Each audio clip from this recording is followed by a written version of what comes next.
fell out. Okay, hold on. It's screwed in. So if I run it through now, are we going to be good? Function Yeah, F8. it's function. Very cool announcement to make, and we'll make it again. So And if I do it again, well, There you go. there we go. It's up. There's the other microphone. I guess we can put this on the same side, most likely. Here, and just place it in any pocket available. Got Okay, it. Jordan Maxwell has agreed to talk tomorrow.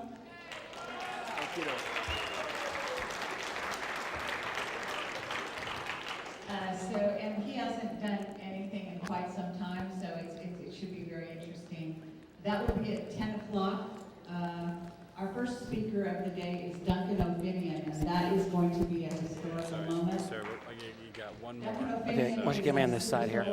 Even you out. Who was part of the Because I'm government tilting over too program. much Yeah. already. This one weighs And, heavier, so you'll. And about, he has not really spoken in public very much at all. Certainly not. Actually, you know what, here, let me put it down here. Of conferences, so that should be something not to miss. He's an amazing guy, amazing capacity, not only physically but also as a psychic. Okay, Rich Dolan, how's it looking? I think we're ready. You ready to go? Oh, that's not mine. Okay, we're gonna tell everything we know about Rich Dolan because we kind of know him well. No, all his big secrets. So just get ready, get your notebooks out. No, I'm kidding. Just trying to make him a little paranoid here, as if he's not paranoid already. No, just kidding. Okay, he's such a political guy that he has his hand on the political pulse, and. He's got a brand new book out, and Bill has actually read it. I haven't had time lately. I read his other book, though, and I can tell you he's a wonderful writer. And UFOs in the National Security State, we've been waiting forever for the second volume, and finally it's out, and apparently it's absolutely phenomenal. Rich is just an amazing guy. Let's see, do we say Rhodes Scholar?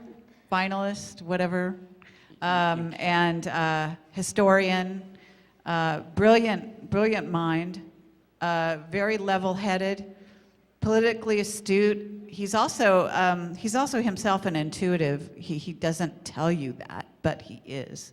And I've known him from before Camelot, so I have to say that I actually tried to spur him on to more radicalism. And I know we have to move things along, Bill. Okay, Bill, why don't you do the official introduction? I think I've pushed around enough dirt here. That was the unofficial one. Okay. That's The official introduction is very brief.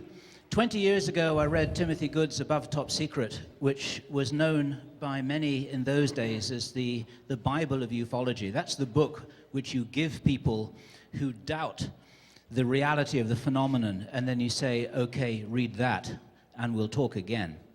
Now there's a new book that supersedes this in every way. And as Kerry was saying, it's not just one book, it's a trilogy. And Rich has just published the second of 3 volumes, 638 pages is the second volume, which takes it from, is it 78 to 90? 73 to 73 to 91. 73 to 91. Some very interesting years in ufology. And volume 3 is from 91 to the present.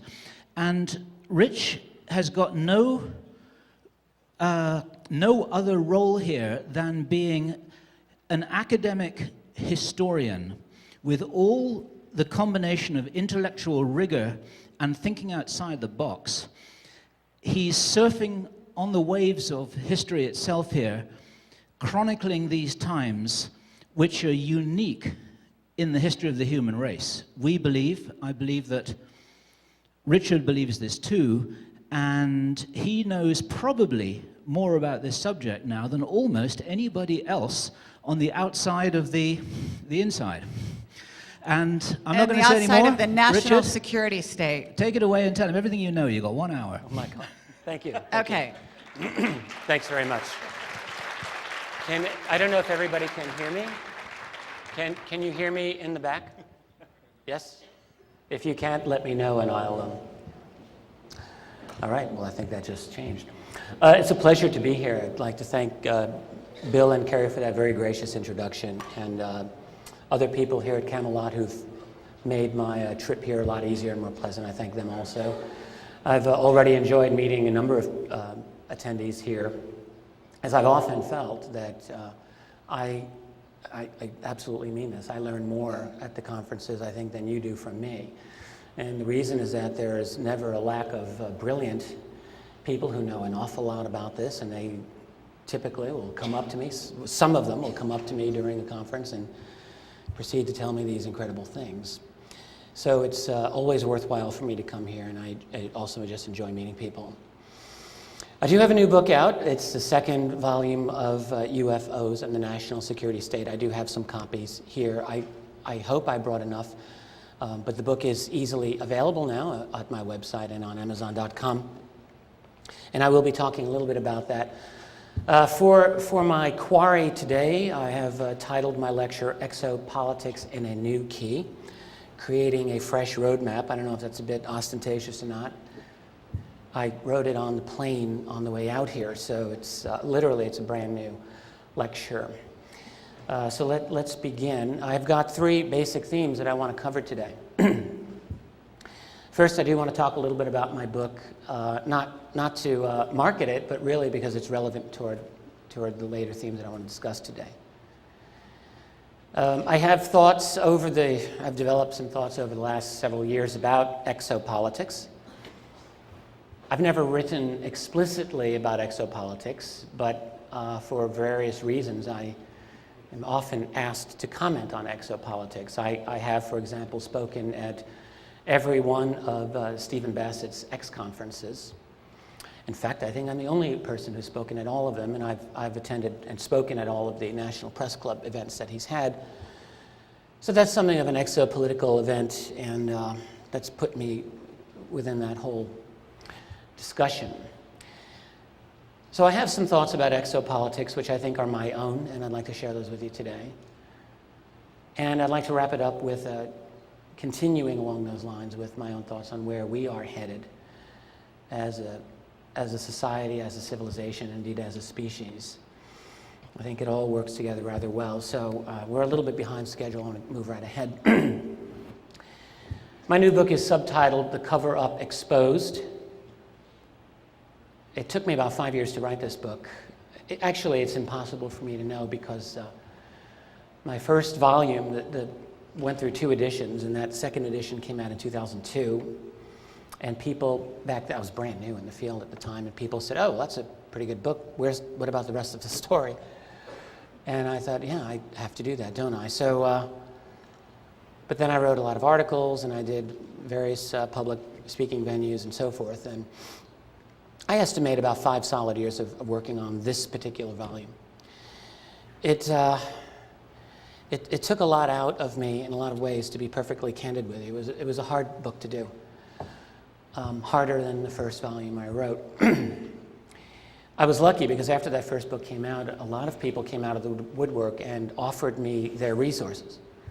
I had one very, very dear friend of mine, an elderly gentleman who when he passed away, left me his entire immense library of nearly a shy side of 1,000 books, not to count numerous uncounted journals, an enormous, enormous library collection, which I actually read. I went through all the journals. And you have to understand, when I read these things, I'm very methodical, if you know me. So when I read a book, I don't just read it and say, "Oh, that's a good book." I have my notes and usually my word processor, and I take notes all the way through.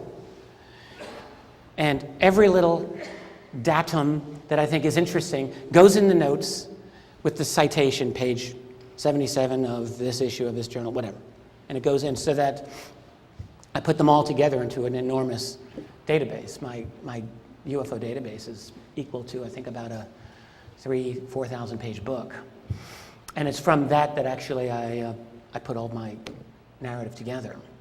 So it comes from literally hundreds and hundreds of different sources, dealing with ufology, but also dealing with politics and geopolitics and parapolitics and whatever else you want to call it. and all other sundry weird things that strike